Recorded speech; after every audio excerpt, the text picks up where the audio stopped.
আমি একজনে দেখলাম তার এইখানে মাত্র এই ঠোঁটের নিচে মাত্র অল্প কিছু দাড়ি, সেইগুলা রাখছে এত বড়।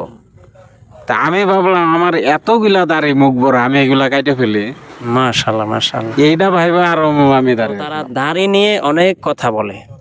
দাড়ি নিয়ে তাদের বক্তব্য হচ্ছে যে দাড়ি এটা কোনো বিষয়ই না, এটা কোনো সুন্নতি না, এই ধরনের কথা তারা বলতে চায় যে আরবের লোকেরা তারা দাড়ি রাখতো, এই সেই নানান দুই নম্বরই কথা বলে মানুষকে ধোঁকা দিতে চায়। তারা বোঝাতে চায় যে দাড়ি আসলে এটা ইসলামের কোনো আমল না, এটা নিয়ে এত বাড়াবাড়ি কিংবা এটা নিয়ে এত আবেগী হওয়ার কোনো কিছু নাই। অথচ দাড়ি এমন একটা বিষয় যে চার মাযহাবের ইমাম সহ সকল মানুষের মতামত হলো যে দাড়ি এটা ওয়াজিব পর্যায়ের।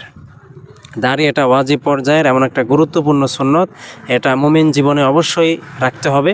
কারণ এটা এমন একটা সুন্নত যেটা সমস্ত নবীরা রেখেছেন, সমস্ত সাহাবায়ে কেরাম রেখেছেন, তাহলে আমরা কেন রাখবো না? আমরা সেই নবীর অনুসরণ করছি, সেই সাহাবীদের দেখে দেখে আমরা আমল শিখছি, তাহলে আমরা কেন করবো না? এই মুহূর্তে আমার কাছে একজন ভাই আছেন, আমার মুসল্লি মুন্না ভাই। তো মুন্না ভাইকে আমি একটা কথা জিজ্ঞাসা করতে চাই, সেটা হলো যে এই যে ভাই যে দাড়ি দেখতে পাচ্ছেন, কি চমৎকার দাড়ি। ভাই আগে দাড়ি ছিল না, কিন্তু বেশ কিছুদিন যাবৎ ভাই দাড়ি রাখছেন। তো এই দাড়িটা আসলে ঠিক কোন কারণে তিনি রাখছেন, এই দাড়ির প্রতি তার মায়া মহব্বতটা কেমন, এটা একটু জানতে চাইবো আপনার কাছে। ভাই আপনি একটু বলেন তো, ঠিক কোন কারণে দাড়িটা আপনি রাখছেন, দাড়ির প্রতি আপনার ভালোবাসাটা কেমন, এটাই যে আপনার স্পিকার দিয়ে আপনি একটু বলেন।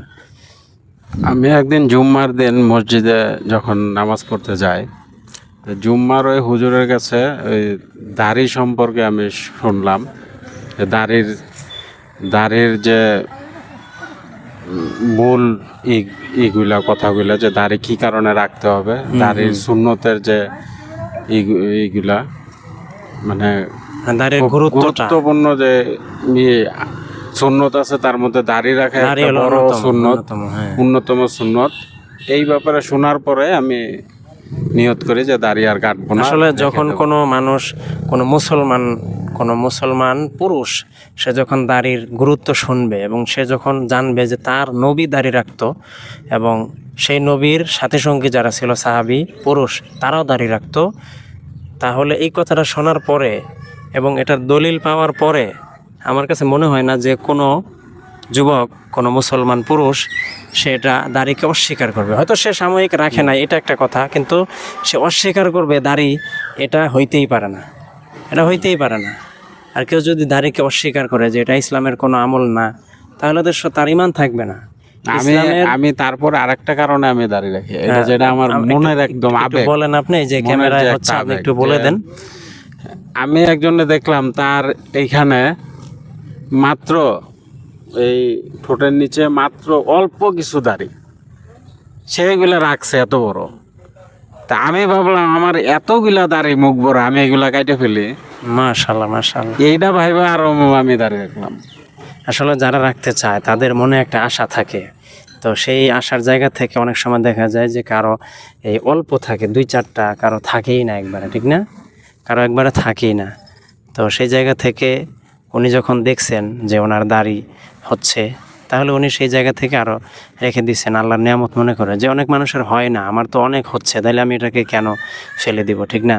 তো এই জায়গা থেকে উনি দাড়ির প্রতি আকৃষ্ট হয়েছেন এবং আল্লাহর এই নিয়ামতকে তিনি আর ফেলে দিতে চান না। আসলে দাড়িতে যারা ব্লেড লাগায়, দাড়ি যারা চেঁচে ফেলে দেয়, তারা আল্লাহ রসুলকে কষ্ট দেয়। আল্লাহ রসুল সাল্লাল্লাহু আলাইহি ওয়াসাল্লাম বিভিন্ন হাদিসের মধ্যে বলেছেন, 4-5টা হাদিসের মধ্যে বলেছেন যে তোমরা দাড়িকে লম্বা করো, দাড়িকে ছেড়ে দাও, দাড়িকে খাটো করো, কাটো, এই ধরনের কোনো কথা নাই। একটা বর্ণনা পাওয়া যায় সাহাবায়ে কেরাম যেটা করেছেন, এক মুষ্টি হলে পরে তারা দাড়ি এই এক মুষ্টির নিচে সেইটা তারা কাটতেন, আর বাকি অংশ তারা রাখতেন। হ্যাঁ, তো আমরাও সেইভাবে, আসলে এটাই তো সিস্টেম, যে যেটা নবীজি করেছেন আমরাও সেটা করব। নবীজি যেটা করেন নাই, সাহাবায়ে কেরাম যেটা করেন নাই, তাহলে আমরা সেটা কেন করব, ঠিক না? ইসলামের আমল যেগুলো, সেক্ষেত্রে আমরা এইভাবেই অনুসরণ করতে হবে। সুতরাং এই হিজবুত তাওহীদ, এই সংগঠন দাড়ি, ইসলামের বিভিন্ন পোশাক, পর্দা, বোরখা, হ্যাঁ, আরও বিভিন্ন সুন্নত, নামাজ ইত্যাদি ব্যাপার নিয়ে চরম লেভেলের বাড়াবাড়ি করছে। এরা মুসলমানদেরকে ধোঁকা দেওয়ার চেষ্টা করছে।